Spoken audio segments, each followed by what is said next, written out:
बारे राही जी सभे गीत लिखा था, सबकर गीत गवाता। यही भीमपुरा के बगल के बहुत बड़े कवि तारकेश्वर मिश्र राही जी बारे राही जी क्या आपने लिखा, उन्हीं के लिखल गीत गौले रहना। भोजपुरी सम्राट भरत शर्मा पियवा सिवान से अनहार भैले आई देवर तनी दहिया पर डाल दर जाई, हमके साड़ी चाही। बारे राही जी ये गीत के राही कभी लिखले रहलन। अरे फेंक दिहल थारिया बलम गईला झरिया पहुँचले।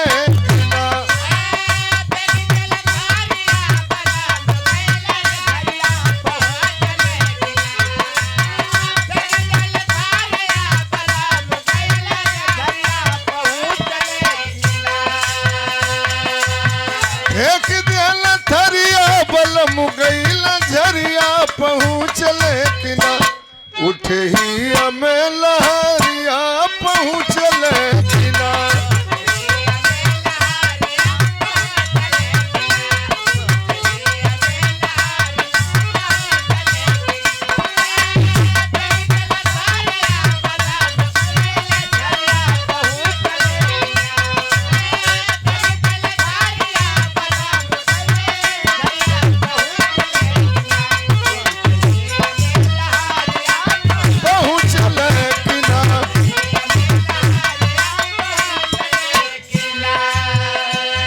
भक्त कहत बाओ माई से रोजे गवावेलू, तोहरे मर्जी के बिना एगो पता ही ना हिल सकेला। हालांकि अवधेश कवि के हिल गई रहे, बहुत नीचे से हिल रहे। भक्त कहता है भारती भवानी दास आइल बा दुआरिया बचाव जननी।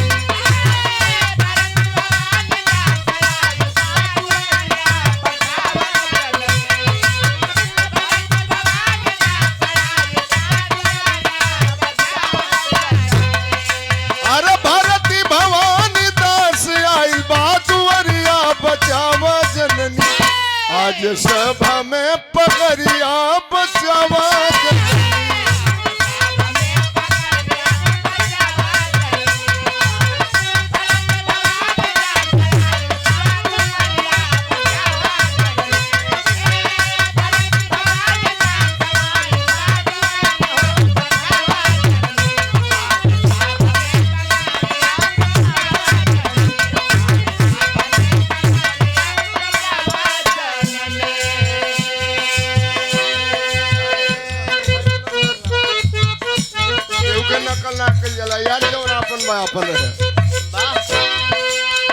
देखा नहीं हूँ सुना जाता है, सुनीला की माई राउर महिमा अपार बा, पावनी प्रीतिया में ममता के धार बा।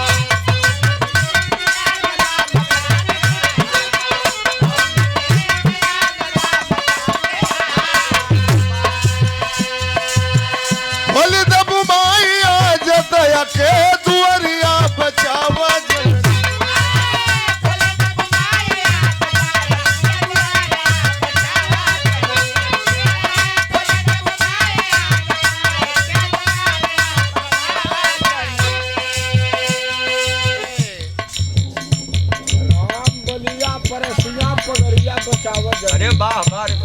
राम बली भैया परसिया से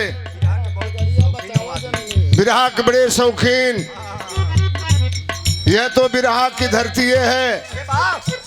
50 रुपया बहुत बहुत आपके प्रणाम बा। खोल दब माई आज दया के दुआरिया बचावा जननी।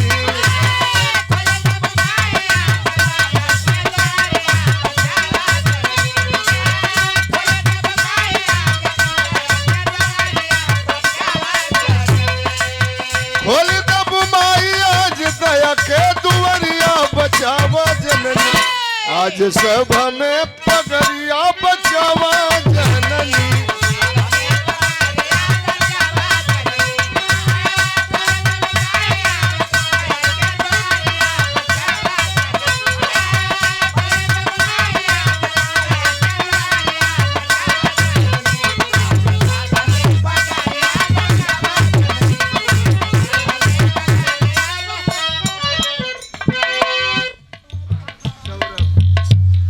आयांश बाबू और सौरभ बाबू की ओर से ये 200 रुपए का पुरस्कार। बचवन के बहुत बहुत धन्यवाद, मालिक सुखी रखे। आप सब भैया लोगन के बहुत बहुत नमस्कार प्रणाम बा। बड़ी दयावान है तू, दिहलु ज्ञान माई तुलसी कबीर के, शिव से भी आगे कैलू बैजू वही।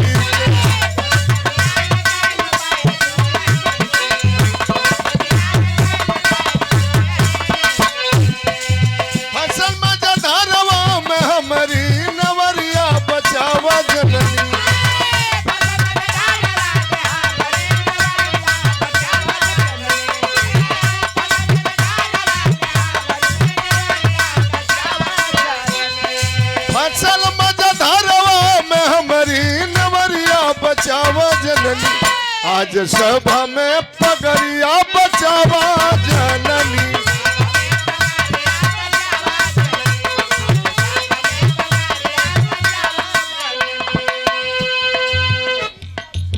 और ये परम सम्मानित रामशीष यादव जी सिपाही जी की ओर से 100 रुपए का पुरस्कार। बहुत बहुत भैया के नमस्कार बा।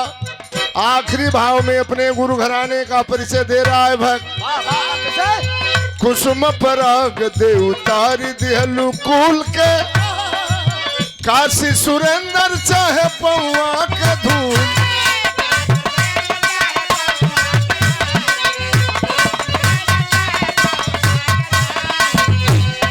तेजन सिंह यादव बाणे निपटे नरिया बचावा जननी।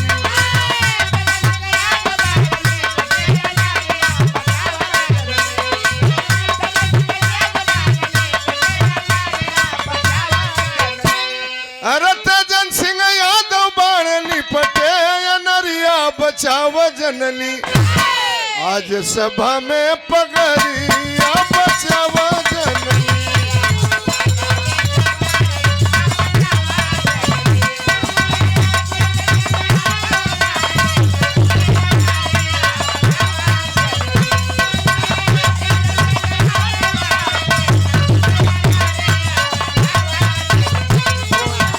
सभा में